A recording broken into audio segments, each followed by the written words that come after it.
అఖిలేష్ యాదవ్ గారు సమాజ్వాదీ పార్టీ నుంచి ఇప్పుడే జంతర్ మంతర్కి చేరుకున్నారు.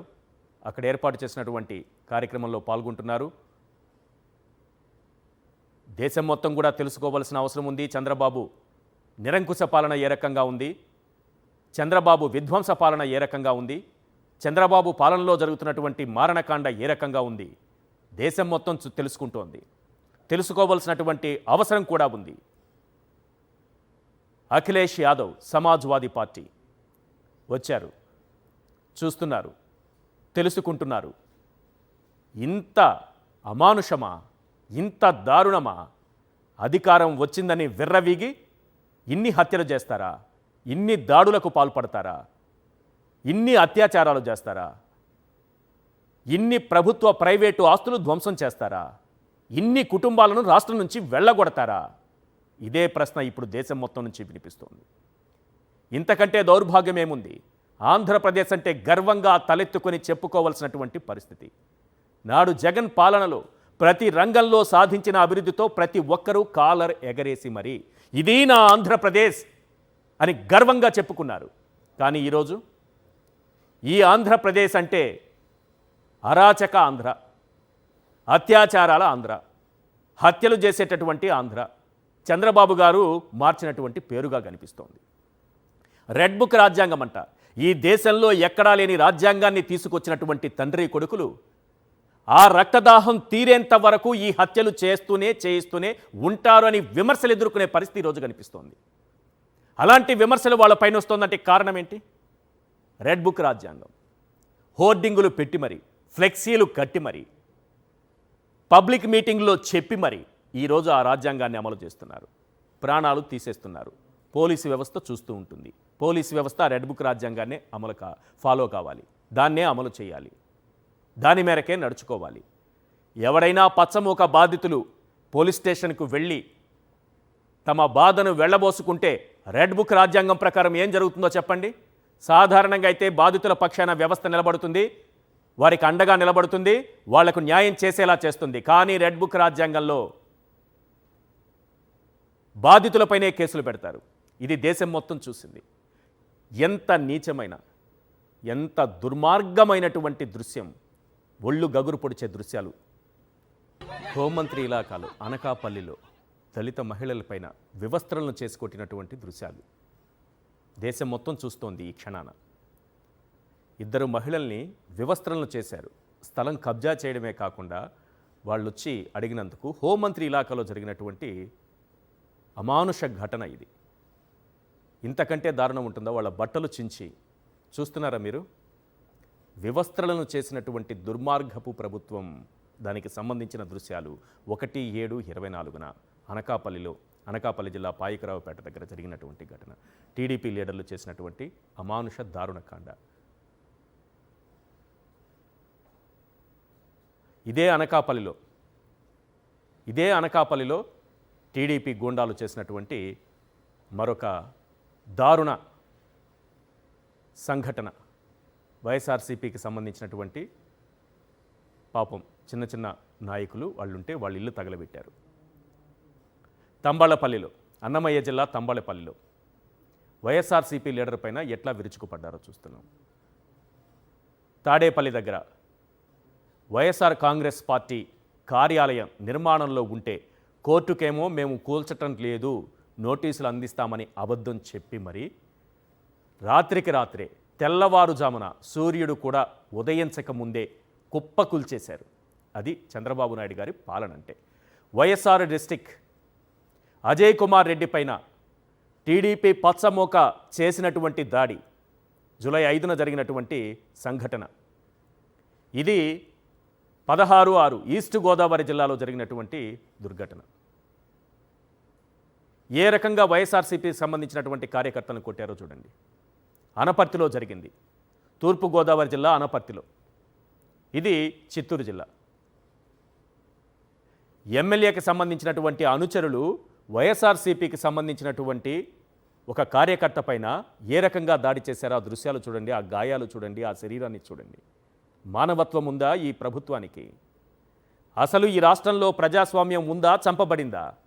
విజయవాడలో వైఎస్ఆర్సీపీ వర్కర్ పైన దాడి. ఈస్ట్ గోదావరి రాజమండ్రిలో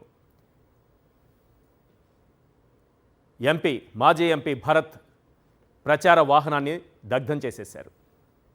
చిత్తూరు జిల్లాలో 5/7/24 వాటర్ ట్యాంక్ వాటిని కూడా పగలు ప్రతీకారాలు ఉంటాయి. అనంతపురం ధర్మవరం మండలం కొత్తకోటలో ఎంత దారుణంగా నరికారో చూడండి, ఎంత దారుణంగా కొట్టారో చూడండి. ఇటువంటి ఘటనలు దేశం మొత్తం ఈరోజు చూస్తోంది. ఆంధ్రప్రదేశ్ అంటే ఏంటి? ఆంధ్రప్రదేశ్ అంటే అరాచకమా? ఆంధ్రప్రదేశ్ అంటే అత్యాచారమా? ఆంధ్రప్రదేశ్ అంటే హత్యలు చేయటమా? ఆంధ్రప్రదేశ్ అంటే దాడులు చేయటమా? అక్కడ చూడండి, నూజివీడులో పబ్లిక్గా మిట్ట మధ్యాహ్నం పట్టపగలు తరిమి దాదాపు 7-8 కత్తిపోట్లు అందరూ చూస్తుండగా నడి వీధిలో మిట్ట మధ్యాహ్నం జరిగినటువంటి ఘటన అది. వైఎస్ఆర్సీపీకి సంబంధించినటువంటి గిరీష్ అనేటటువంటి ఒక నాయకుడు, ఆ నాయకుడి పైన దాడి 6/6/24. అంటే మీరు బాగా గుర్తుంచుకోండి, 4వ తేదీన కౌంటింగ్ అయింది, 6వ తేదీన ఈ ఘటన జరిగింది.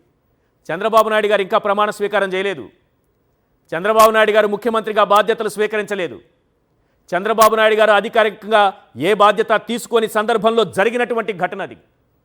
ఇది 12/7/24 కర్నూలు జిల్లా. ఆ దౌర్జన్యాలేంటి, ఆ దాడులేంటి, ఆ హత్యలేంటి, ఆ అత్యాచారాలేంటి? సార్ మీకు ఒక్క విషయం చెప్తున్నా, 21 అత్యాచారాలు జరిగాయి. మీరు చూస్తున్నటువంటి దృశ్యాల్లో అవేవీ లేవు. ఇవి కేవలం రాజకీయ కక్షతో చేసినటువంటి హత్యలు, దాడులకు సంబంధించిన దృశ్యాలనే మీరు ఈరోజు చూస్తున్నారు. ఇప్పుడు స్క్రీన్ పైన చూస్తున్నవి అవే.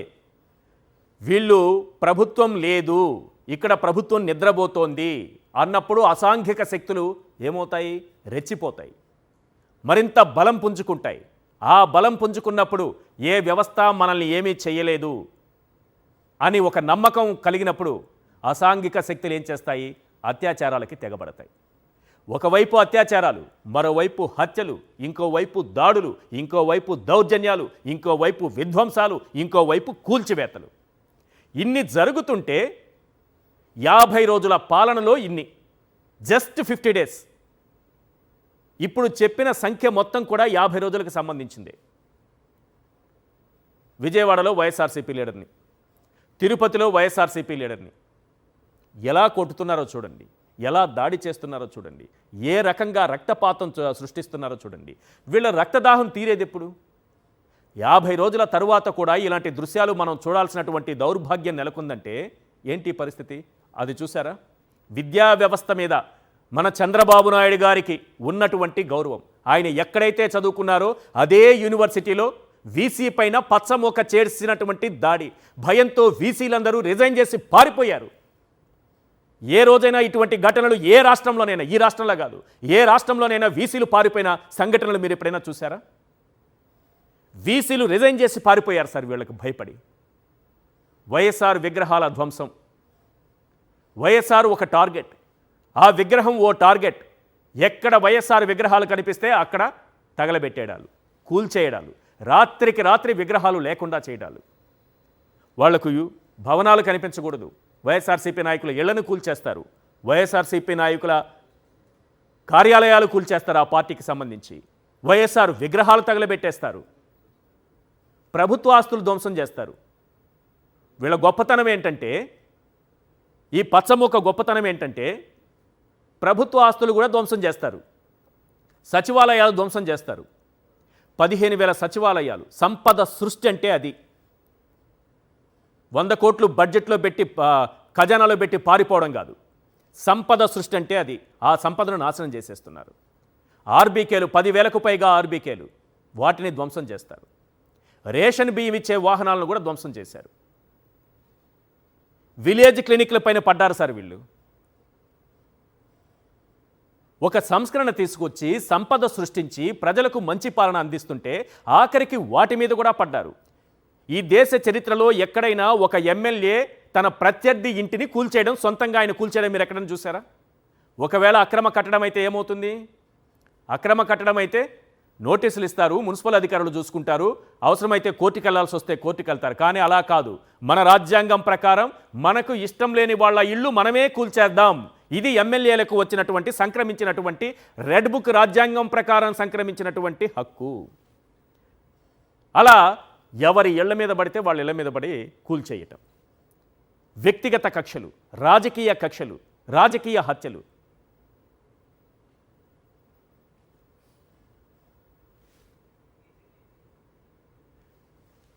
ఇవేమన్నా ప్రశ్నించినా, ఇక ఏవైనా ఇలాంటి రాతలు రాసినా, ఏ పత్రికైనా సరే ప్రభుత్వానికి వ్యతిరేకంగా ఒక్క వార్తను ప్రచురించినా పత్రికా కార్యాలయాల్ని తగలబెట్టేస్తారు.